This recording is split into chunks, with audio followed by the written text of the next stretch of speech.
आइए हम आज आप सबको मिलवाते हैं श्रावस्ती के एक ऐसे अजीम शख्सियत से जिन्होंने राजनीति के साथ साथ शिक्षा के क्षेत्र में भी काम किया है। कई बार के जिला पंचायत सदस्य तथा चाणक्य इंटर कॉलेज के संस्थापक हैं। देवी पाटन विश्वविद्यालय पर इनकी प्रतिक्रिया लेते हैं। स्वागत है जितेंद्र शुक्ला जी आपका सौरभ श्रावस्ती चैनल पर। शुक्रिया भाई, आपका भी बहुत बहुत स्वागत है। शुक्ला जी, विश्वविद्यालय आपके बलरामपुर जिले में बनने जा रहा है, कैसा महसूस कर रहे हैं आप? अच्छा ही है, अच्छा ही है। आपने श्रावस्ती में ही बनाने का मांग किया था और कुछ जमीन वमीन देने की बात की थी, उस पर क्या हुआ और आप क्यों फेल हो गए? दर्द न कुरेदिए सौरभ भाई, ये अंदर की पीड़ा न लीजिए। बलरामपुर में बन रहा है, अच्छा ही है। वैसे हमने तो विश्वविद्यालय श्रावस्ती में ही बने और श्रावस्ती के अति पिछड़े एरिया में ही बने, इसलिए जो भी कुछ मेरे पास था मैंने सर्वस्व देने की बात की थी।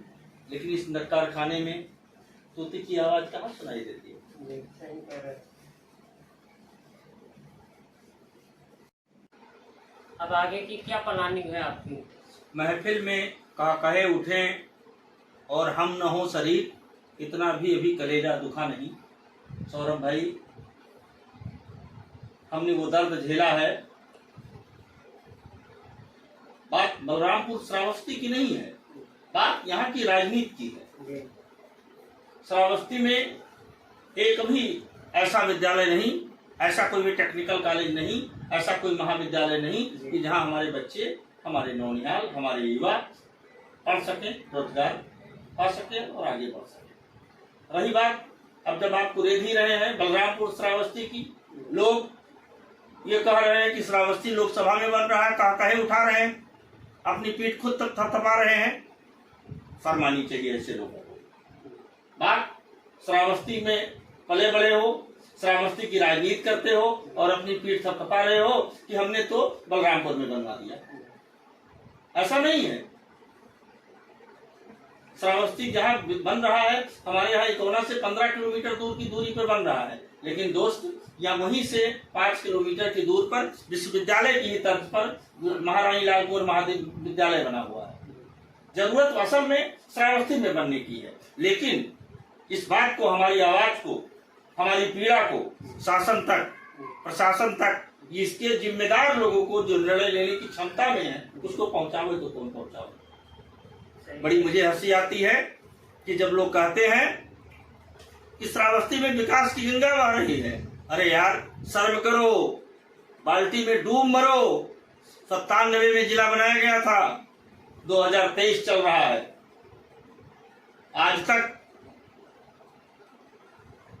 श्रावस्ती के नाम पर, जिला मुख्यालय के नाम पर एक डिपो तक नहीं बन सका है आपके जिले में।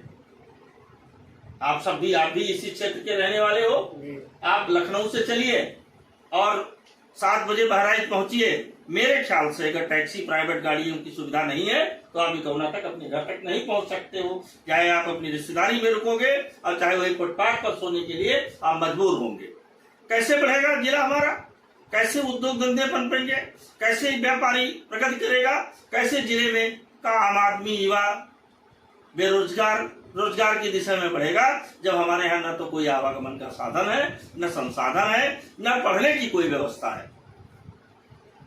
जिले के विकास को लेकर आपकी क्या सोच है? दोस्त, अब विकास की क्या बात करूं, हम तो आप ही जैसे हैं, जैसे आप हो वैसे मैं विकास की क्या भूमिका, हमारी क्या भूमिका हो सकती है, वो तो बड़े लोगों की जिम्मेदारी है। लेकिन मैं इतना कहूंगा, मैं आवाज बनूंगा आपका बड़े नाच के साथ। आप भी मिला दो अपनी आवाज मेरे आवाज के साथ। मित्र, ज्यादा बात तो नहीं करता हूं, लेकिन आज विश्वविद्यालय की बात करता हूं। जिस दिन से ये हुआ कि श्रावस्ती में विश्वविद्यालय नहीं बना हुआ है, नहीं बनेगा, मैंने उसी दिन संकल्प ले लिया कि श्रावस्ती में विश्वविद्यालय जरूर बनेगा। आज नहीं बनेगा तो कल बनेगा। देखना तो इस क्षेत्र की जनता को है। यदि मुझे कभी अवसर मिला काश मैं किन्नर नरेश होता। ये कहानी बचपन में आपने एक कविता पढ़ी होगी, काश मैं कभी किन्नर नरेश बना तो श्रावस्ती में विश्वविद्यालय जरूर बनेगा, जरूर बनेगा। और मैं एक बात और आप जोड़ लीजिए कि विश्वविद्यालय तो दूर की बात है, मैंने यह भी संकल्प लिया है कि बहुत शीघ्र तो शीघ्र, बहुत जल्दी से जल्दी जिस श्रावस्ती की धरती पर मैं लोगों से मिलूंगा, लोगों से चंदे इकट्ठा करूंगा और हर तरीके का यत्न करूंगा कि विश्वविद्यालय की ही तर्ज पर मैं एक यहाँ महाविद्यालय, निजी महाविद्यालय की स्थापना कर सकूं। जिस दिन वो विद्यालय स्थापित होकर के चलने लगेगा उस दिन हमें वास्तविक सुकून उसी दिन हमें मिलेगा। क्या आप मानते हैं कि श्रावस्ती का विकास कुछ हुआ है जब से जिला अलग बदला गया है? अरे भैया सौरभ भाई, कौन सा विकास हुआ है श्रावस्ती? अभी आप नगर विकौना में आप बढ़ेंगे, थाने के सामने बजबजाती हुई सड़क, नगर में जल भराव, इकौना से भिनगा रोड पर जगह जगह गड्ढे, ककरा घाट पे पुल, यही विकास हुआ है। विकास किसी से छिपा हुआ है? आज सड़कें बनती है, कल टूट जाती है, यही विकास बना हुआ। श्रावस्ती में आप मानते हैं कि पूरे जिले में कहीं कोई कल कारखाना लगाया गया है? कोई लगाया गया है? कोई उद्योग धंधे विकसित किए गए हैं? कोई टेक्निकल कॉलेज बनाया गया है? तो काहे का विकास? विकास के नाम पर मैं श्रावस्ती को अगर मुझे आंकना हो तो विकास के नाम पर इस जिले में सिफर हुआ है। सत्ताएं बदली हैं, इस दल से उस दल की सरकारें आई हैं, विकास के नाम पर श्रावस्ती में तब भी सिफर था जब जिला बना था, आज भी सिफर इसको कहा जाएगा। वही स्थिति अभी बनी हुई है बरकरार। बेशक बेशक। अरे यार, न रोडवेज है न रेल है, अब बताओ यहाँ कैसे उद्योग धंधे पड़ पाएंगे? आप अभी सुबह आ जाइए, देखिए मेरे क्षेत्र से 4 गाड़ियां प्रतिदिन हमारे यहाँ के नौजवान दिल्ली के लिए जाते हैं, दिल्ली मजदूरी करने के लिए। आप चले जाइए नत्तापुरवा, 4 गाड़ियां रोड डेली यहाँ से जाती हैं गुजरात के लिए मजदूरी करने के लिए। आप चले जाइए मानियाटी बेल्ट में, चाहे वो वीरपुर हो, चाहे समगड़ा हो, चाहे वो बदला हो, चाहे लक्ष्मणपुर का क्षेत्र हो, चाहे जोखवा का क्षेत्र हो, आप देख लीजिए डेली जिले से 2500 गाड़ियां केवल हमारे यहाँ के मजदूरों को लेकर के गुजरात, बंबई और दिल्ली प्लान करती है। आखिर क्यों? इतनी बेरोजगारी हमारी, आखिर क्यों? आखिर क्यों नहीं लोग यहाँ विद्यालय बनने देते हैं, यहाँ कल कारखाने नहीं पैदा होने देते हैं? आखिर क्यों? ये सवाल तो पूछा ही जाएगा उन जिम्मेदार लोगों से, उन सत्तासीन लोगों से, उन ओहदेदार लोगों से। ये सवाल तो बनेगा ही भाई, बनेगा। लोकसभा चुनाव आ रहा है, जो देवी पाटन विश्वविद्यालय बनने जा रहा है, इसे चुनावी मुद्दा बनाएंगे? सौरभ जी, अब चुनावी मुद्दा क्या, बन तो लोकसभा क्षेत्र में ही रहा है। हमारी अपनी पीड़ा है, हमारा अपना स्वार्थ है कि हम मानते हैं कि हमारे घर में, हमारे कोना में बनना चाहिए। अब रही बात लोकसभा की, तो जनता जनार्दन है, जिसको जनादेश देती है।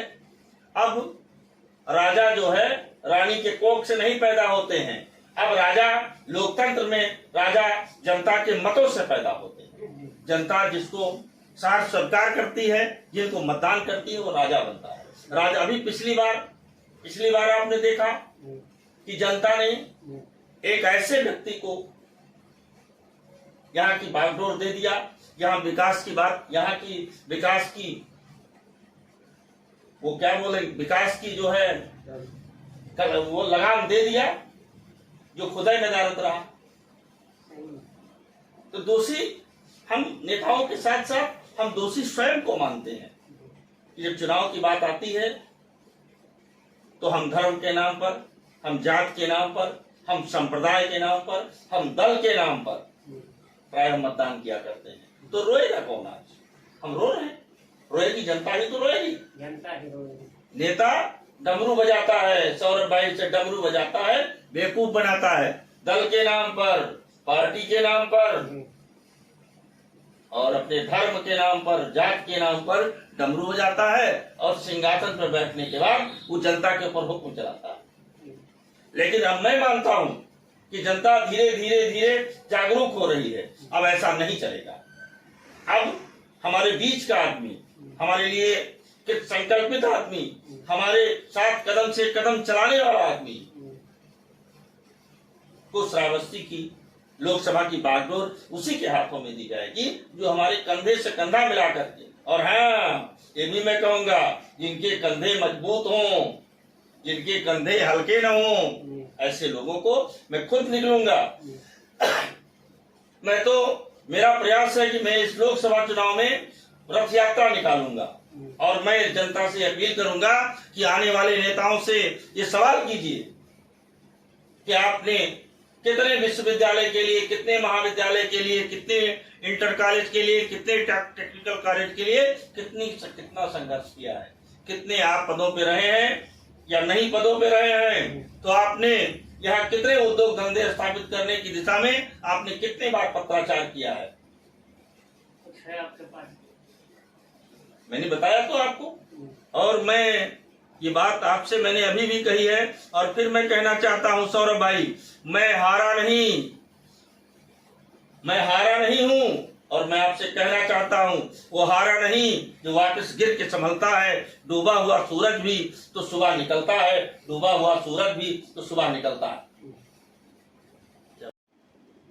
टिकावना के द्वाब क्षेत्र में आपने काफी विकास किया है, आप क्या महसूस करते हैं? सौरभ भाई, अनकहे रास्ते, अनसुने रास्ते, किसी के लिए खास तो किसी के लिए आम रास्ते। रास्ते से मोह हो जाए तो सफर अधूरा छोड़ जाता है। मैं बार बार कहता हूं कि कहीं भी कैसे ही उग ही आता है आस और घास। द्वाबा मेरी कर्मभूमि है, द्वाबा मेरी जन्मभूमि है, मैं पैदा हुआ हूँ वहाँ मैंने काम किया है, लोगों के बीच में मैं गया हूँ, और सौरभ भाई मैं ये वादा करता हूँ कि मैं वहाँ कुछ रहूं या न रहूं, लेकिन द्वाबा हमें द्वाबा के लोग सदैव हमारे हृदय में वास करते हैं, और द्वाबा मेरी पहली और अंतिम कर्मभूमि है। द्वाबा को छोड़ करके, द्वाबा को त्याग करके जितेंद्र शुक्ला का जब भी जिक्र आएगा तो द्वाबा के साथ जितेंद्र शुक्ला का जिक्र आएगा। लोकसभा चुनाव आ रहा है, जो देवी पाटन विश्वविद्यालय बनने जा रहा है, इसे चुनावी मुद्दा बनाएंगे? सौरभ जी, अब चुनावी मुद्दा क्या, बन तो लोकसभा क्षेत्र में ही रहा है। हमारी अपनी पीड़ा है, हमारा अपना स्वार्थ है कि हम मानते हैं कि हमारे घर में, हमारे कोना में बनना चाहिए।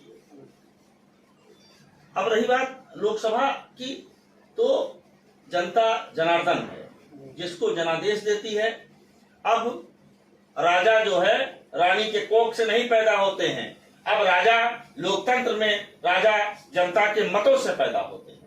जनता जिसको साथ स्वीकार करती है, जिनको मतदान करती है, वो राजा बनता है। राजा अभी पिछली बार आपने देखा कि जनता ने एक ऐसे व्यक्ति को यहाँ की बागडोर दे दिया, यहाँ विकास की बात, यहाँ की विकास की वो क्या बोले, विकास की जो है वो लगाम दे दिया, जो खुदा नदारत रहा।